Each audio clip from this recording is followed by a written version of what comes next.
guys, Marmalade here. How's everybody doing today? Thank you for checking in for Q&A number 26. There is some wind today, so I do apologize. I'll try to pause in the windy parts like it's getting breezy right now. Nothing I can really do about it. It's a beautiful sunny day, but just kind of breezy. So I'll do my best to talk in between the windy parts. So anyway, let's get on with question number one. All right, let's get to question number one. Is from Washington Mike. After watching many videos about the PCT and backpacking, I frequently hear that the two main areas of challenges are the physical and the mental.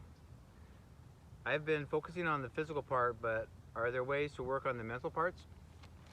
So this is something that I came to learn about purely by accident. I've always been an athlete most of my life, and I thought when I first learned backpacking I just physical through everything. But it turns out, and this is what I've been stating in some of my previous Q&As, that I found out that what people are doing that are getting into long distance hiking, or even trying to do the through hikes, when they do not go hike a lot, especially elevation, but a lot of miles, and learn how in different conditions, they're doing themselves an injustice, because not only are they not getting in the physical shape they should be in to start a through hike or a long distance hike like the JMT, but what I learned is there's a mental aspect that comes with it. So Mike, to answer your question, I think it's different for everybody, but for me, the more I hiked, the mentally stronger I got. Just keep hiking, and the saying that I kind of say all the time is that people quit because they're not comfortable being uncomfortable. So like you happen to live in Washington where you have weather there compared to us. So I see you're doing hikes, I watch your videos. Go out and hike and start mentally and physically start stretching your hikes a little longer. That's kind of how I learned. I didn't do it on purpose. It's just that I knew I could only handle so much at the very beginning, like 4 or 5 years ago when I was hiking. So start with doing the miles you're comfortable with and elevation that you're comfortable with, and then start stepping that up and becoming a little more uncomfortable each time. I noticed, Mike, that you're going to be doing a section, I think it's all Washington, and if I'm wrong, I apologize, and that's what you're training for, but how about go out right now and go camp at night? It might be too cold there, I don't know, I know there's snow on the ground, but you know, when you get in the spring and there's still weather out there, go camp overnight, go hike 10 miles, camp, and come back 10 miles. And you know, you can carry a little extra gear because you're only going to be out for a couple days, so you can carry some warm stuff, but just try that. Just put yourself, kind of push your boundaries, and that's how you get past the mental part, because once you get yourself on a long trail, once you get yourself in hiking shape, it's all mental. It's all mental. I mean, you're going to have aches and pains and stuff, but people quit, besides like a major injury like I had or financial stuff, they just quit because they mentally can't handle it. So the people that finish aren't necessarily any better hikers or stronger hikers or physical specimens. They're mentally tougher, and that's what it takes. So anyway, I hope that helps, Mike. All right, our next question is from Felipe Ricketts. He asked me, you have still shots that you're able to move in your videos. Can you show the software and how you do that when putting my videos together? So this is a little tough, Felipe. I can try to explain it. I'm going to try to put some still shots in this clip of what I'm looking at when I'm editing. But the problem I have compared to others is that I don't use like a very expensive high-end camera.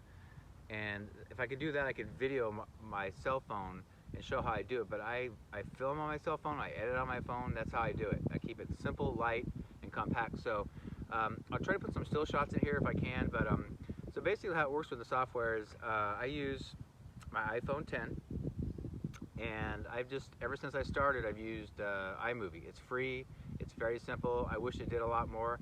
And the strangest thing about it is they've had no updates when it comes to, they haven't changed one single thing on it. Like they haven't added fonts or ways to do things. So it stayed the same, but it's made it easy for me. For me, it's the quickest and easiest way, especially on trail, to edit. But to answer your question on a still picture, how it works is I can adjust, it's a still picture. Let's say I have a beautiful panoramic picture or something, and I can choose how long I want it to show. So let's just say, for argument's sake, I want it to show for 5 seconds. On the left side, and your view, the right, but on my left side, I tap it, it kind of highlights the left side of the picture. I can move the picture around how I want it at the start, and then I tap on the right side of the picture, which means where it's going to end after the 5 seconds. And so I can move it around, so I can tell it I want to move it across. Let's say it's a panoramic picture. They're very wide. Well, I can start it on its left and just pan all the way to the right, so when the 5 seconds is over, it's panned the whole way. I can also zoom in or zoom out, do things like that. So I just dictate how I want the picture to look when it starts and where it ends. If I want it to stay, it's a great picture, and I don't need to zoom in or move, I start and end the picture at the exact same spot, so it never moves. So that's the best way I can describe it without showing you. I wish I had a way of showing you, but that's what I do. All right, our next question is from somebody named Cameron Lawrence. Cameron, my son. This is kind of off topic, but I thought maybe it'd help you get to know me a little bit more as a person. But he had asked me, what are the top 5 proudest moments you've had in your life? So how does one, I mean, I've been on this earth 57 years, so it's very hard to sum up. I had to think on this because I don't really think in those terms. Like, I mean, I've had like amazing experiences and I've done a lot of things in my life. So Cameron, you made me really think. I'll try to give you, I don't know if it's exactly 5, but I'm going to give you some things. And my number one thing, and I'm not just saying this, is becoming a father at 31 of my son Cameron.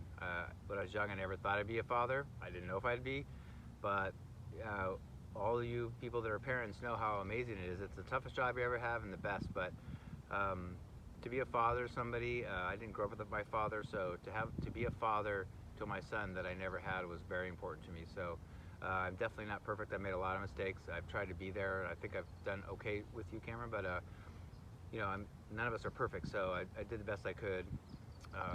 So that's by far number 1. I think second, it's not an accomplishment, but one of the greatest things in my life is watching you grow. Cameron, I'll try to put some pictures in here, but Cameron was an exceptional basketball player. He played from 6 all the way to 18 to a senior in high school. Played travel ball year and around, was on some really good, amazing teams.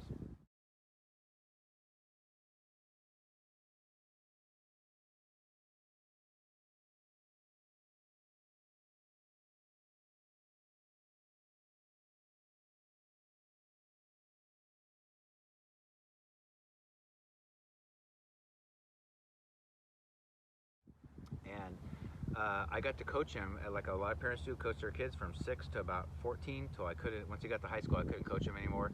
But I got to coach my own son, which is usually the best player on the team, but also just was a great bonding experience. I played in high school, but I wasn't great, but I know the sport, you know, and it was more time with my son and just watching my son develop and grow and his confidence grow through basketball. And that was a privilege for me. And then watching him in high school and travel ball and being able to watch him for 12 years play basketball. So that's one of my, it's not really accomplishment, but that's one of my greatest things that I enjoyed, and I miss it terribly. So as you've heard me mention before, that I pursued a golf career and ended up being a really good amateur and ranked pretty highly for a long time as an amateur golfer.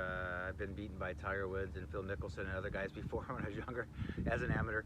So I've played in big tournaments with them, but I would say that my accomplishments golf-wise, they all are kind of together. I was lucky enough to be the low qualifier in the state of California, but Southern California, to qualify for the United States Amateur Championship. I played at Marion Country Club outside of Philadelphia. It's in Ardmore, Pennsylvania, and it's one of the classic golf courses. They've had about 5 or 6 U.S. Opens there and about 5 or 6 U.S. Amateurs, but I got to play there. Over 40,000 people a day bought tickets there. It was pretty insane. So I played in the U.S. Amateur one year. And then I've played in 4 California State Amateurs, which is at Pebble Beach and Spyglass. I've played in 4 Southern Cal Amateurs.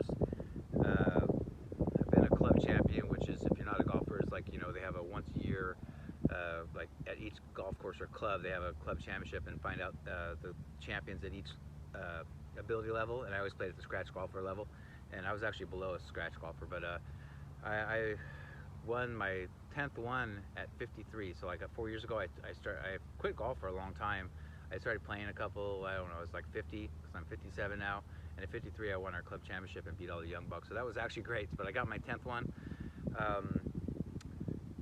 And one year when I was a club champion, I went to Pinehurst, North Carolina, and missed by 1 shot winning the national club championship. So I've been a local club champion and almost won the national one. It was sponsored by Porsche. So I've done a lot of things golf-wise when I was younger.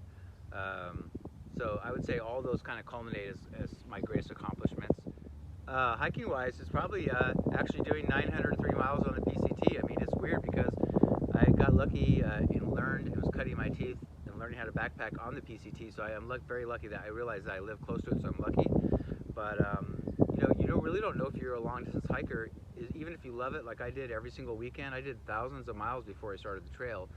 And but I never backpacked more than 5 days and 4 nights, so I had no clue if even though I love it, I didn't know if I was going to be good at it or even want to do it. So to go 2 months on trail and 903 miles, and I was starting to track to be right on time to finish the whole trail if I didn't get hurt. So I realized that once I finished the desert, that I could do it, that I could actually do it. The desert was very hard and much bigger mountains than you think and anybody thinks, and I was able to do it. And most days weren't that hard or as hard as I thought it was going to be. So I would say that doing 903 miles and hopefully finishing the trail and then hopefully going on to other trails is my goal, but doing 903 miles is one of my biggest accomplishments. Okay, lastly, this is the joke between Cameron and I, but when I was in college playing college golf here locally, I knew one of the Padre baseball players in the professional team here, and he said, hey, show up at the golf course, we're playing with somebody important, I can't tell you who it is, it's a secret. And it turned out to be Michael Jordan in the middle of his 6 championships and in his prime. And he came out, we played golf together. And so our inside joke is, it's not really one of my greatest accomplishments, but one of my inside joke is I beat him and he still owes me 10 bucks. And I want that 10 bucks, Mike, so I don't know where it is, but you owe me. It's been like 30 years, dude, so come on. So anyway, so yeah, I mean, I don't know. I have to think more about accomplishments, but that gives you a few things and more insight into me and who I am and what I did when I was younger. So anyway, Cameron, I hope that was a good answer to your question. All right, our next question is from Doug Leher. I know you're a tent camper, but curious to know your thoughts about hammocks. My back no longer tolerates crawling in and out of a tent and sleeping on an air mattress. I'm thinking about a hammock, maybe the way to go. So I'm probably the wrong guy to ask on this one specific thing, because I think when I started 4 years ago, there was one guy that hammocked, and we were going into the Yosemite, so there was tons of trees, but I know nothing about it. The hammock itself I know is small and light and compact, but you have to carry, if it's colder weather, an under quilting, I think is what it's called, a bug net or something that covers it for rain. I mean, there's all this stuff you need to keep warm, and you still need to, I think, carry your quilt or your sleeping bag. But so on a thru hike, I only know from going section hiking with my fellow hikers and then thru hiking. I did not see a single hammock. That doesn't mean that people don't do it and don't try it. And sometimes they bring them out for sections. So maybe when they get to the Sierras in Oregon and Washington, there was a lot of trees, you could do it.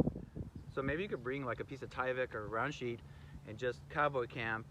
But then when you're around trees, you know, do the hammock thing and maybe bring a tarp so that you could cover yourself when it rains. But that's a lot of stuff. So I don't know the answer to that. Maybe you send yourself, if you're in a hammock and you're doing a trail, hammocks are good for you at certain parts, and then maybe in the desert you don't bring it. There are rocks and trees here and there, but not that much. So I know you're not a thru hiker, and that's not really what you're asking, but I'm helping other people that might be thinking about it. But on the trail, I didn't see a single person doing hammocks.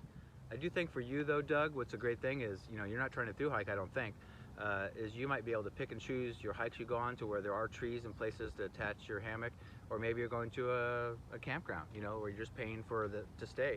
So I think it would be a good thing. I've never slept in one. I heard they're super comfortable. I mean, you know, I've been at a resort and laid in a hammock and it was super comfortable. I don't know about sleeping all night, but I've heard it's very comfortable. So I don't know if I really answered your question. I don't have a lot of experience in them, but I think it's worth a try. I don't know like how much you expect to go out camp or hike or backpack and things like that. So maybe you could tell me that. But yeah, I know a lot of people use them. It's not really, people use them on thru hike, but it's not very common. It's not a thing for that. But I think for normal backpacking for a weekend or camping, and you know the area you're going into and you can trust there's trees, it's a good way to go. Okay guys, that'll wrap it up for Q&A number 26. I hope that was informative. I enjoyed the questions. I am sorry about the wind. I can feel it picking up right now, so I hope it's not too loud in the phone that I'm recording with. But again, bring the questions on. I'm getting some good questions out, so bring them on. I love them. I wanted to say that you guys hear me talk about patreon.com is one of my 2 ways you can support me. I just got 2 new patrons, and I wanted to thank you very much. In all my Q&As, I list all my patrons at the end, so check that out. We have 2 new ones at the end. I'm going to send them personal messages and thank you notes on patreon.com, so thank you guys very much. I can't tell you how much it means to me to support me. I also have a merch site that I've just gotten going, and I don't know if you checked it out, but go check it out. It's pretty cool. I'll put both links down below if you want to help support me. It's much appreciated. And it's getting to be, it's what, the end of February, so thru hiking season here is starting pretty soon. I know permits start like really March 1st, and I heard there's a few hikers already out there, so it's getting exciting. So For those of you who are planning on going, good luck, and reach out if you have any more questions before you take off. But until then, we'll see you down the trail.